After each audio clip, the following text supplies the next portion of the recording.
Je voulais faire une petite parenthèse sur que faut-il penser des formations non chrétiennes qu'on trouve un peu partout en développement personnel. Parce qu'on n'est pas très loin avec la gratitude. Si vous allez chercher dans les librairies, sur Internet, vous allez trouver des choses non chrétiennes sur la gratitude. Elles ont en général 2 défauts et une qualité. Je voulais vous avertir et vous donner un peu de lumière sur ce sujet.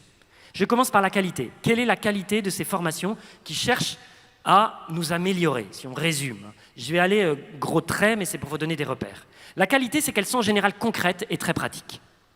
Si vous cherchez dans les manuels de théologie morale des choses sur les vertus, ils vont vous dire les vertus grandissent par répétition de petits exercices. Ils ne vont pas aller beaucoup plus loin. Si vous cherchez, dans ces formations, elles vont vous donner des exercices, des exemples de petits pas qui vont vachement vous aider. Ça, c'est la qualité, c'est qu'elles sont concrètes, pratiques à notre niveau. J'ai vu un livre, par exemple, un petit livre pratique sur comment arrêter de râler. Vous voyez comme c'est hyper précis? Et donc la dame, qui était une Française, qui habitait aux États-Unis, avait découvert qu'en fait les Français étaient plutôt râleurs, qu'elle était hyper râleur, et les Américains lui disaient « mais arrête un peu, c'est incroyable ». Et du coup, elle a essayé d'arrêter de râler, ça lui a mis 3 mois ou 6 mois, elle a créé une petite méthode pour arrêter de râler. Vous voyez, c'est hyper concret. Donc ça, c'est avantageux.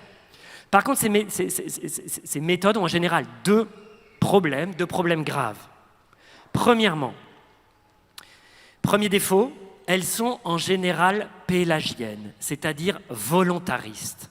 C'est le premier péché que je vous ai nommé.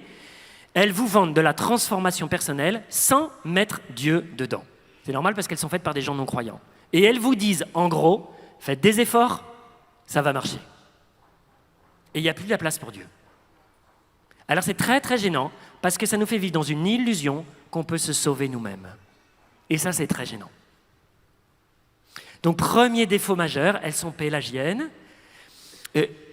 Le pape François a écrit une exhortation toute récente sur la sainteté et il dit il y a deux ennemis récents, enfin, pour notre époque actuelle de la sainteté. Il dit le gnosticisme et le pélagianisme.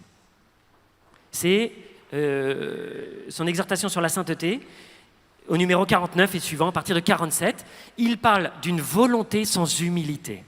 Mais une volonté qui serait orgueilleuse et qui croirait qu'elle peut s'en sortir tout seul. Il dit ça, c'est très gênant. Comme nous, on veut être des saints, c'est un problème. Deuxième défaut, toutes ces formations sont en général narcissiques. Narcissiques, c'est-à-dire qu'elles vont vous tourner vers vous-même. Et nous, ce n'est pas du tout ce qu'on veut.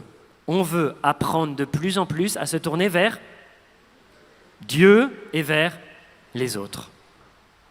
Et donc, elles vont en général, vous refermer sur vous-même. Par exemple, les formations sur la gratitude vont dire, il faut dire merci, il faut dire merci. Dites-vous merci à vous-même. Super. Et après, alors, dites merci à la vie aussi d'exister. Bon, ben nous, en fait, on connaît le créateur et l'auteur de la vie. Et du coup, on va dire merci aux autres, merci à Dieu. Du coup, ça va nous ouvrir. Vous voyez, c'est assez différent de faire de la gratitude qui nous renferme sur nous-mêmes ou de la gratitude qui nous ouvre à Dieu. Donc, voyez, si vous vous sentez capable, si vous avez l'habitude de lire ces livres et que vous vous sentez capable de contrebalancer ces deux défauts, c'est-à-dire qu'il faut réintroduire Dieu en étant humble et en disant « Sans toi, Seigneur, je ne peux rien faire », et deuxièmement, en réouvrant la porte, en tournant les choses vers les autres, à ce moment-là, ça peut vous être utile. Si vous vous sentez, vous avez tendance à écouter ce genre de formation, mais que ça vous centre sur vous-même et ça vous coupe de Dieu, arrêtez. À quoi ça sert de faire du développement personnel si jamais ça vous coupe de Dieu? Vous aurez tout perdu. Voyez? Ou alors trouver des trucs chrétiens. Voilà. Je ferme la parenthèse.